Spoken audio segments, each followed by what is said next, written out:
Welcome to psychology sphere. আজকের ভিডিওর যে মূল বিষয় সেটা হলো সাইকোলজিকে যদি অপশনাল হিসেবে আমরা চুজ করি তাহলে আমরা কতটা নাম্বার পেতে পারি। এই প্রশ্নের উত্তর কিন্তু অলরেডি 2023-এর রেজাল্ট দিয়ে দিয়েছে। সম্প্রতি 2023-এ WBCS-এর রেজাল্ট বেরিয়েছে। সেখানে র্যাঙ্ক 1 সৌভিক চক্রবর্তী, সে কিন্তু সাইকোলজি অপশনাল নিয়ে পড়াশোনা করেছে।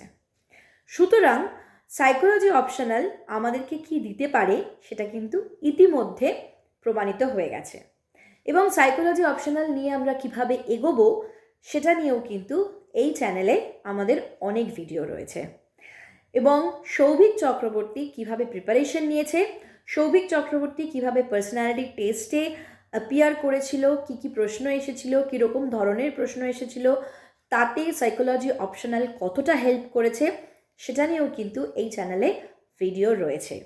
যারা চ্যানেলটাকে নতুন করে ফলো করছো তাদেরকে বলছি যে চ্যানেলটাতে যদি এই ভিডিওগুলো দেখতে চাও তাহলে কিন্তু তোমরা সার্চ করলেই এই ভিডিওগুলো দেখতে পাবে, যেগুলো আমার মনে হয় তোমাদের আগামী দিনের প্রিপারেশনকে অনেক বেশি করে শক্তিশালী করবে। এছাড়াও সাইকোলজি সংক্রান্ত সমস্ত ধরনের ইনফরমেশন তোমরা কিন্তু পেয়ে যাবে এই সাইকোলজি স্ফেয়ারে, যেখানে বলা আছে আমরা কিভাবে রাইটিং প্র্যাকটিস করব, যেখানে বলা আছে আমরা কিভাবে নোটসগুলোকে প্রিপেয়ার করব, যেখানে বলা আছে মক টেস্টের মাধ্যমে রাইটিং প্র্যাকটিসের মধ্য দিয়ে আমরা কিভাবে এগোতে পারি। তো এই যে আজকে প্রথম যে হলো, তার পিছনে অপশনালের কিন্তু একটা বড়সড় ভূমিকা রয়েছে, সেটা তোমরা প্রত্যেকেই জানো। তো অপশনালটাকে কিভাবে প্রিপেয়ার করেছে, প্রথমত যেটা আমি বলে থাকি, পড়ার থেকেও যেটা বেশি ইম্পর্টেন্ট সেটা হচ্ছে লেখা। লিখতে কিন্তু আমাদের হবে, এগুলো অলরেডি আমি অনেকবার বলেছি, আবার আজকে বললাম যারা নতুন আমার ভিডিও দেখছো তাদের জন্য। লেখাটা ভীষণ ইম্পর্টেন্ট, রাইটিং প্র্যাকটিস করতেই হবে। যদি আমি পড়ি 30 মিনিট, আমাকে রাইটিংয়ের জন্য দিতে হবে 30 মিনিট। মক প্র্যাকটিস এটা ভীষণ ইম্পর্ট্যান্ট। প্রচুর প্রচুর প্রচুর কিন্তু মক দিয়েছিল সৌভিক।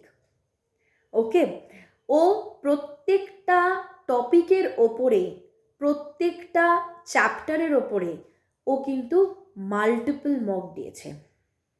ওকে, এবং সেখান থেকে তার অ্যানালিসিস, সেখান থেকে সেগুলোকে কাটা ছেঁড়া করে বিশ্লেষণ করা, তার পরবর্তীতে আরও কিভাবে আমরা বেটার করতে পারি সেগুলো নিয়ে ভাবা, সেই সমস্ত কিন্তু করা হয়েছিল এই আনসার রাইটিংয়ের মাধ্যমে। যদি আমরা আনসার রাইটিং না লিখি, মানে না করি, তাহলে আমরা বুঝবো কী করে আমাদের খামতিটা কোথায়। কারণ অপশনাল এমন একটা পেপার যেখানে কিন্তু আমার লেখাটা ভীষণ ইম্পর্ট্যান্ট। লেখার জন্য কিন্তু আমাদের প্রত্যেক দিন অপশনালকে নিয়ে বসতে হবে, প্রত্যেক দিন অপশনালকে নিয়ে বসা উচিত। বিশেষ করে যারা নতুনভাবে এই সাবজেক্টটাকে জানছো, এই সাবজেক্টটাকে চিনছো, তাদের জন্য বলছি। সাবজেক্টটা আমাদের হিউম্যান বিংয়ের ডেলি লাইফের কথা বলে।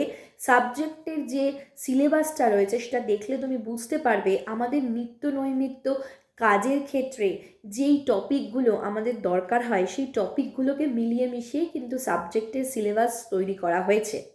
সুতরাং সাবজেক্টটা পড়তে যতটাই সোজা এবং নাম্বারটা কিন্তু ঠিক ততটাই সোজাভাবে আমাদের ওঠে।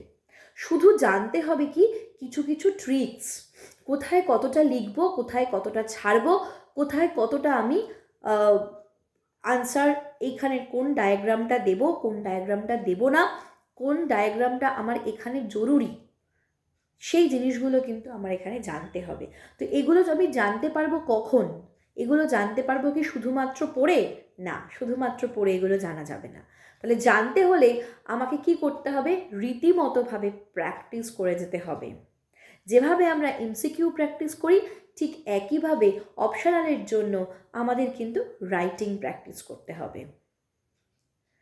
আজকে যে ফার্স্ট হয়েছে তার কথা আমি বলতে পারি, ওকে কিন্তু আমি একদম বেস থেকে কিন্তু আমি ওকে চিনি, এবং যেটা ও করতো সেটা হচ্ছে যে একটা চ্যাপ্টার যখন পড়ানো হয়ে যেত বা একটা চ্যাপ্টার যখন ওর পড়া হয়ে যেত, ও কিন্তু সাথে সাথেই বলতো যে ম্যাম এটার উপরে একটা করে আমাকে প্রশ্ন দেবেন বা এটার উপরে একটা কোশ্চেন সেট বানিয়ে দিন।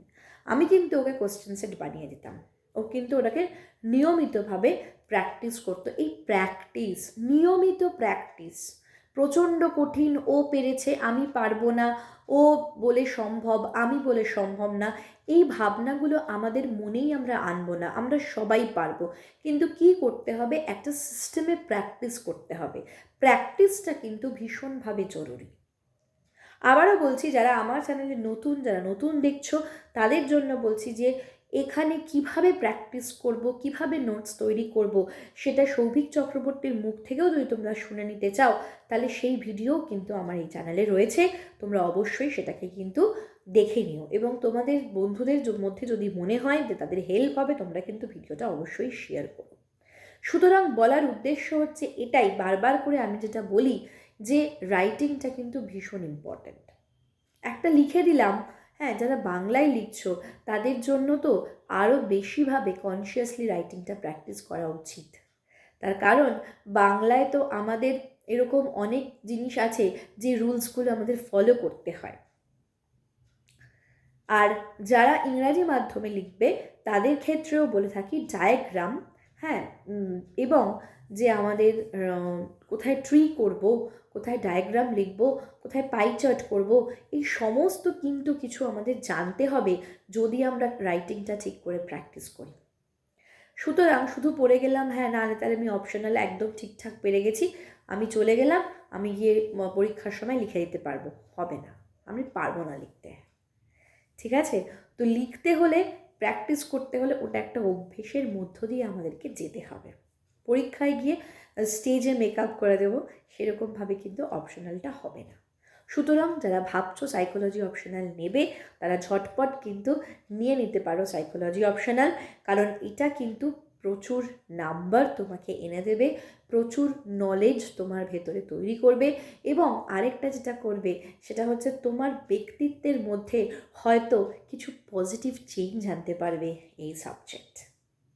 ঠিক আছে, যা কিছু ইনফরমেশন জানার জন্য কমেন্ট বক্সে কমেন্ট করতে পারো, আর অবশ্যই ভিডিওটা ভালো লাগলে লাইক করবে, এবং তোমাদের মধ্যে যদি মনে হয় তোমার বন্ধুদের শেয়ার করলে উপকার হবে তো অবশ্যই শেয়ার করো। আজকে এই পর্যন্তই, থ্যাংক ইউ।